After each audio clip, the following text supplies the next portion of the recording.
Good afternoon, ladies and gentlemen. Shalom. I'm David Mencer, Israeli government spokesman. Today is Thursday, the 30th of May, day 237 of the October 7th war.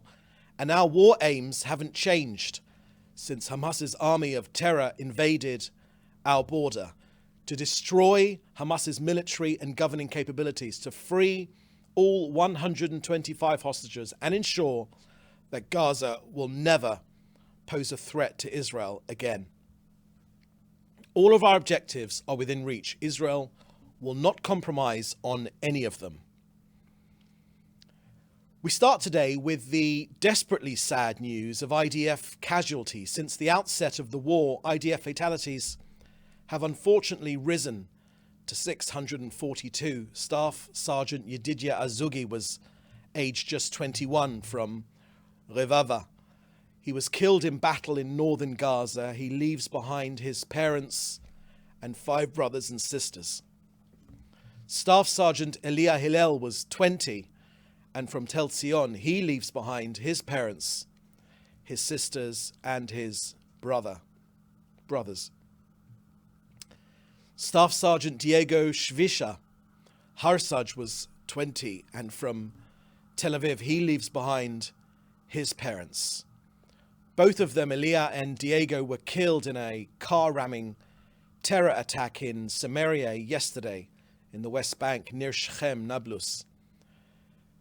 There are no words of mine that can assuage the pain of their parents and families.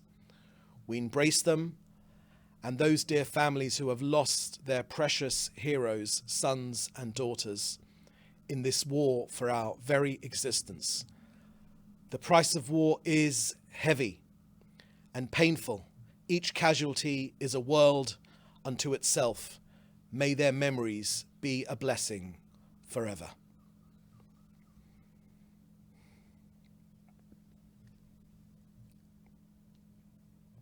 So this was why Israel targeted and eliminated the 2 Hamas henchmen on Sunday night, responsible for these attacks in Judea and Samaria, West Bank, and the shooting attack just yesterday into the Israeli village of Bat Hefer by Palestinian terrorists shooting from Tel Karam, which is under the control of the Palestinian Authority. Every day we thwart terror attacks in Judea and Samaria, on the roads and in the communities. Israel will continue with a very strong deployment in both defense and offense to thwart terrorism and ensure the security of our residents. Next, an operational update regarding our precise and targeted operation in Rafah. We are using a limited number of troops in this intelligence-led operation to destroy Hamas and bring home our hostages in Rafah. I can confirm reports that significantly IDF troops have operational control of the Philadelphia corridor, the narrow border corridor between Egypt and Rafah. The corridor has been the Hamas lifeline. It has kept Hamas alive with their smuggled deadly weapons. We have already eliminated around 300 terrorists in Rafah in this operation so far. Some of them were hiding underground. Our troops fought them bravely in close quarters combat. Very, very difficult conditions. We have lost our own troops. We mentioned just yesterday 3 of our boys. Soldiers have been seriously injured, but IDF have found dozens of launchers along the corridor. Launchers loaded and ready to fire rockets, launch pits with rockets and mortars, again loaded and ready to fire into Israel, right up against the border with Egypt. Why did Hamas place these weapons there? You see, Hamas hoped that Israel would be wary of returning fire for risk of hitting Egypt. In the last few weeks alone, Hamas has fired 70 rockets and mortars from the Rafah area. In eastern Rafah, we've uncovered extensive underground terrorist complexes. We've located around 20 tunnels in the Philadelphia corridor area. We are neutralizing them. Tunnels that were used to transfer weapons and initiate terror attacks. We found large quantities of weapons, for example, anti-tank missiles, AK-47s, explosives, grenades. It's an extremely complex environment with many terrorists. But we make this very clear. No force in the world will stop Israel from bringing all 125 hostages home and defeating Hamas. We will not forget our hostages, not even for a moment. Now, the Hamas fake news propaganda war has certainly stepped up a gear. False reports claim that we struck the Al-Mawasi area. I myself have received requests from journalists about this issue. Our troops did not operate in the area. I say that again. Our troops did not operate in the Al-Mawasi area. In addition, I want to share with you that we have revealed documents that are available on the IDF website that during this war, Hamas stole 400 million shekels from the Bank of Palestine. That's $110 million or 85 million pounds, funds that belong to ordinary Gazans.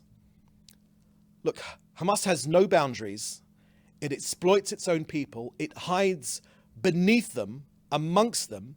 It steals their money from bank vaults without limits. Hamas will do anything to ensure its survival. All eyes on Rafah, says the campaign on social media. Well, our eyes are on Rafah, but we are tightening the noose. Lastly, an update from our efforts to flood Gaza with aid and counter Hamas's efforts to increase the civilian suffering there. 335 humanitarian aid trucks went into Gaza just yesterday. 5 tankers, that's 267,000 litres of fuel for essential Gaza infrastructure went in. Israel has ensured continuity of fuel supply. All that is needed are requests through the relevant channels, and we always facilitate them, always. 41 trucks were transferred to northern Gaza. 2 UNFPA, that's the UN Population Fund, mobile maternity rooms were transferred to Gaza yesterday. We continue to expand our effort to facilitate aid, medical aid into and across Gaza. You know, since the beginning of this war, 31,000 trucks delivering 600,000 tons of humanitarian aid have entered Gaza. More food and aid enters the Gaza Strip every single day. 80% more food compared to what was imported to Gaza before October 7th. So that's the end of our briefing today. I will now take your questions, which you should put in the chat with your news outlet. I'll be reading the questions today. First question from Dan Williams at Reuters. Israeli media are reporting that Mossad has uncovered an Iranian-backed cell which has carried out attacks in Europe and is planning more ahead of the Paris Olympics. Can you confirm and provide details?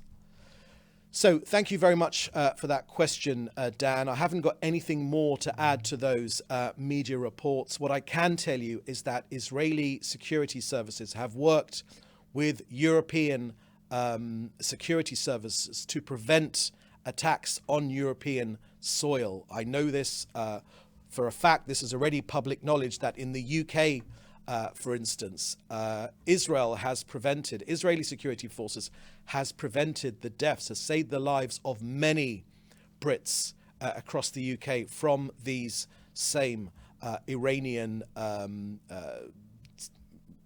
terrorist activity.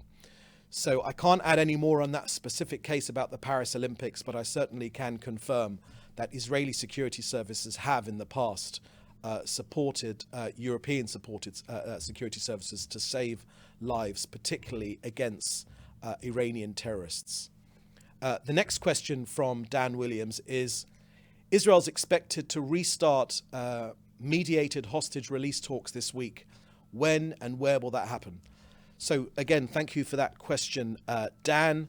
I can confirm that the Prime Minister and the War Cabinet has agreed for negotiations to continue when it comes to releasing our hostages. We know what's been effective in the past, in November, for instance. It's a combination of sustained military pressure on Hamas, which we are currently doing in Rafah and across Gaza, together with negotiations. The negotiators have been given instructions by the Prime Minister and the Security Cabinet to do everything that they possibly can to get our people home. It's a shocking human rights abuse every single moment of the day that our stolen people remain in the terrorist dungeons of Hamas. It's one of our war aims, and we will bring these people home. Next question here from Joel Pollack at Breitbart News. South Africa's ruling party, the African National Congress, or ANC, is projected to lose its majority for the for the first time since yesterday's election, and after running a campaign that emphasized its opposition to Israel on the world stage. Campaign posters even featured the slogan "Free Palestine," yet the ANC suffered historic losses. Does Israel believe there's a connection between the ANC's opposition to Israel and the poor vote result? So, Joel, thank you very much for that question. I will resist the opportunity to interfere in South African internal politics and their elections. That's obviously up to South Africa's people to choose who it wishes to rule over them. What I can say is that the South African government, in supporting, in initializing and championing the effort to prosecute Israel at the ICJ, was simply an effort to act as a pro bono lawyer for the terrorist organization of Hamas. It was an outrageous, quite frankly, shocking attempt by a state which was unfortunately held in very high regard in this country. I remind you that so many Jews accompanied Nelson Mandela on his long walk to freedom, and to have that state, South Africa, acting in partnership with Iran and other negative forces around the world, detrimental forces around the world, was a shocking development. So I won't get involved in internal politics of South Africa, but none of us here in Israel will forget that South Africa were the pro bono lawyers for Hamas's case against us. Next question from Leo Soroka at the Washington Post. Excuse me. According to OCHA, the flow of humanitarian aid supplies into Gaza has dropped by 67% since 7th of May. Since the operation in Rafah, any comment? Kogat is not answering. Thank you very much for that question, Leo. So every single day of these briefings, we've been giving you the figures of the aid trucks going in every single day. And they are going up and up and up. An average of around 300 yesterday with 400. Sometimes it's down to 250. But every single day, those aid trucks have gone in. And they've gone in for the simple reason that we know that Hamas steals the aid.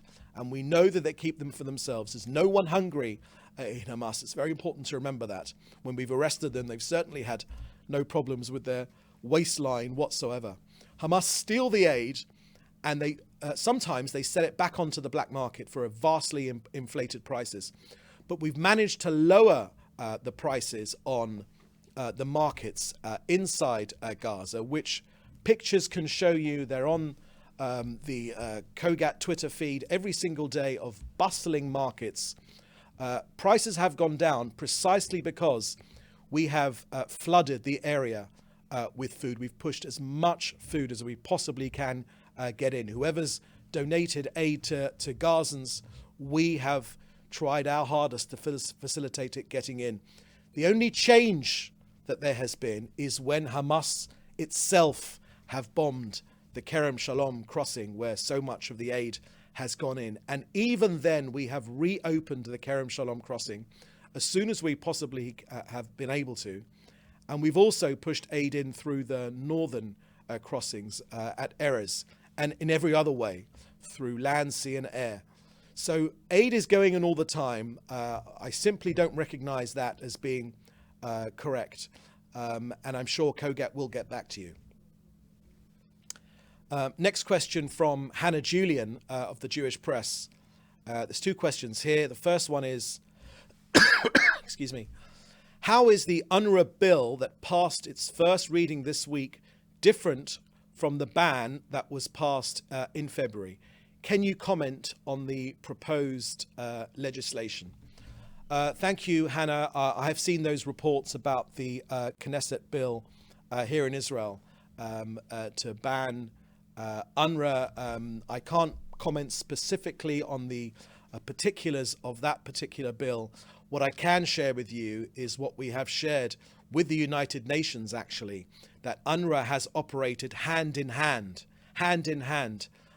with Hamas through so many ways. Firstly, through UNRWA employees actively participating in the October 7th massacre, through UNRWA employees actually holding on to our hostages, sometimes live and even dead hostages, through the cooperation of Hamas putting their server farm underneath UNRWA's headquarters, through the fact that Sinwar himself, Yahya Sinwar himself, was a senior UNRWA trade union official for a long time, not so long ago. And the fact that so many members of UNRWA are also, employees of UNRWA are also members of Hamas.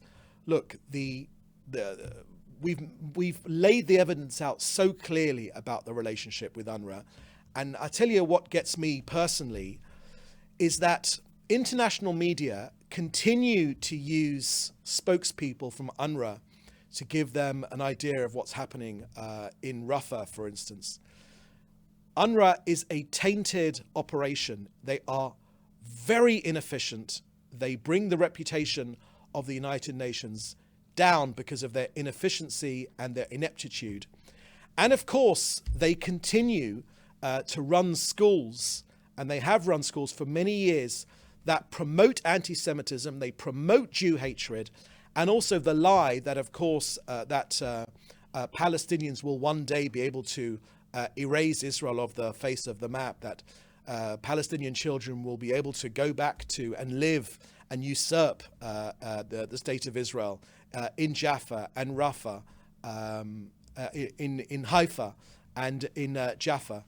Ridiculous ideas. Instead of educating for coexistence and peace, they perpetuate this conflict. So the sins of UNRWA are clear for everyone to see. Yes, of course, it's headed notionally by Philip Lazzarini in Geneva, but it's the UNRWA Hamas henchmen on the ground which really call the shots.